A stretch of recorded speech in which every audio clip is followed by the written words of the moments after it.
اے محب دین و ملت، اے حقیقت کی زبان، اے محب دین و ملت، اے حقیقت کی زبان، مفتی عبدالواحد اسلاف دی کے ترجمہ، اے دخل کو مین والا حق دستا ہر ندا، اے دخل کو مین والا حق دستا ہر ندا، اے قریشی صاحبہ،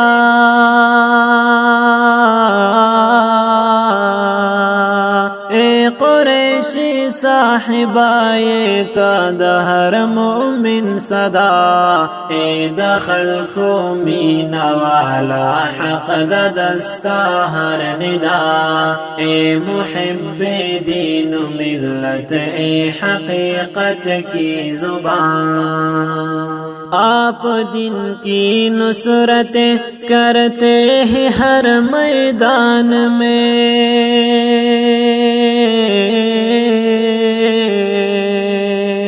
دن کی خاطر ہے تو حاضر ہر جگہ ہر آن میں، فخر سے سرشار اندر راہ گمن ہے روا، اے محب دین و ملت، اے حقیقت کی زبان، مفتی عبدالواحد اسلاف دی کے ترجمہ، اے دخل کو مین والا حق دستا ہر ندا، اے دخل کو مین والا حق الرحمن الرحيم والضحى والليل إذا سجى ما ودعك ربك وما قلى وللآخرة خير لك من الأولى ولسوف يعطيك ربك فترضى ألم يجدك يتيما فآوى ووجدك ضالا فهدى ووجدك عائلا فأغنى فأما اليتيم فلا تقهر دستا ہر ندا، اے قریشی صاحبہ،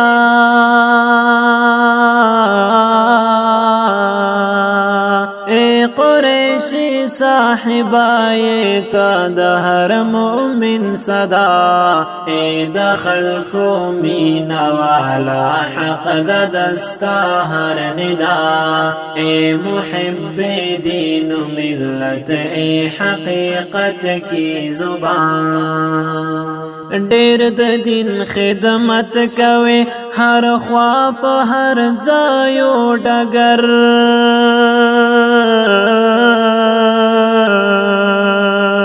دین لپارا تاپ مینا ہر کلا تیری لسر، ډیر پمینا او محبت کړې د گھمن اقتدا، اے دخل کو مینا والا حق دستا ہر ندا، اے دخل کو مینا والا حق دستا ہر ندا، اے قریشی صاحبہ، إن الحمد لله نحمده ونستعينه ونستغفره ونعوذ بالله من شرور أنفسنا ومن سيئات أعمالنا، من يهده الله فلا مضل له ومن يضلله فلا هادي له، قال الله تبارك وتعالى في كلامه المجيد والفرقان الحميد، أعوذ بالله من الشيطان الرجيم، بسم الله الرحمن الرحيم، ذلك الكتاب لا ريب فيه، عن علي بن أبي طالب رضي الله تعالى عنه قال قال رسول الله صلى الله عليه وسلم ألا إنها ستكون فتنة، قلت وما المخرج منها يا رسول الله؟ قال كتاب الله فيه نبأ ما قبلكم وخبر ما بعدكم وحكم ما بينكم، هو الفصل ليس بالهزل، من تركه من جبار قسمه الله ومن ابتغى الهدى في غيره أضله الله وهو حبل الله المتين وهو الذكر الحكيم وهو الصراط المستقيم هو الذي لا تزيغ به الأهواء ولا تلتبس به الألسنة ولا يشبع منه العلماء ولا يخلق عن كثرة الرد ولا ينقضي عجائبه هو الذي إذ سمعته الجن حتى قالوا إنا سمعنا قرآنا عجبا يهدي إلى الرشد فآمنا به من قال به صدق ومن عمل به أجر ومن حكم به عدل ومن دعا إليه هدي إلى صراط مستقيم. رواه الإمام الهمام الترمذي في جامعه. صدق الله العظيم وبلغنا رسوله النبي الأمي الكريم ونحن على ذلك لمن الشاهدين والشاكرين والحمد لله رب العالمین. رشتہ نہ ہو قائم جو محمد سے وفا کا صلی اللہ علیہ وسلم، رشتہ نہ ہو قائم جو محمد سے وفا کا، پھر جینا بھی برباد ہے مرنا بھی اکارت. معزز دوستو، آج 16 جولائی 2023 بروز اتوار ہے اور میں یہاں مدرسہ عربیہ حقانیہ یزمان ضلع بہاولپور میں حضرت مولانا مفتی عمیر احمد دامت برکاتہم العالیہ کی دعوت پرخلوص پر آپ کے اس ادارہ میں موجود ہوں. میرے دوستو، ہمارے پروگرام کا عنوان عظمت قرآن کریم ہے. میں قرآن کریم کی عظمت کے حوالے سے چند معروضات آپ کی خدمت میں پیش کرنے لگا ہوں. میرے دوستو، سب سے پہلی اور بنیادی بات یہ ہے کہ اللہ تعالیٰ نے ہمیں پیدا کر کے فضول پیدا نہیں کیا.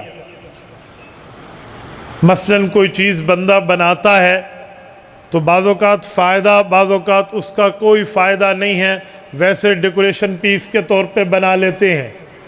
رب نے انسان کو دنیا میں ایز اے ڈیکوریشن پیس نہیں بنایا، بلکہ کائنات کو حسن اس کی تخلیق کی وجہ سے ملا ہے. کائنات کو خوبصورتی انسان کی وجہ سے ملی ہے. کائنات کو عظمت و شرف اس کائنات میں انسان کے وجود سے ملا ہے. تو جب اللہ نے انسانیت کو پیدا کیا، یہی بات رب نے فرمائی، افحسبتم انما خلقناکم عبثا، یہ وہم و گمان سے بات نکال لو کہ میں نے آپ کو فضول پیدا کیا ہے. جی نہیں، اللہ نے کسی بامقصد کام کے لیے ہمیں پیدا کیا. وہ بامقصد کام کیا ہے؟ کہ خالق و مخلوق کا ایک رابطہ رہے، خالق اور مخلوق کا ایک تعلق رہے، خالق اور مخلوق کی ریلیشن شپ رہے. جب کسی چیز کو کسی چیز سے متعلق کرتے ہیں تو اس کے لیے واسطے کی ضرورت ہوتی ہے، پل کی ضرورت ہوتی ہے، برج کی ضرورت ہوتی ہے. اس کے بغیر واسطہ ملنا بڑا مشکل ہو جایا کرتا ہے. اس پنکھے کا واسطہ اگر بجلی سے جوڑنا ہے، درمیان میں وائر کا کنیکشن رکھنا پڑتا ہے. وائر میں نیگیٹو پازیٹو یہ کرنٹ آ کر اس پنکھے کو بجلی سے جوڑ دیا کرتا ہے. جس وقت ہم اس پنکھے کا رابطہ بجلی سے رکھنے کے لیے ایک وائر کو استعمال کرتے ہیں تو حیثیت پنکھے کی کتنی ہے، حیثیت انسان کی کتنی ہے.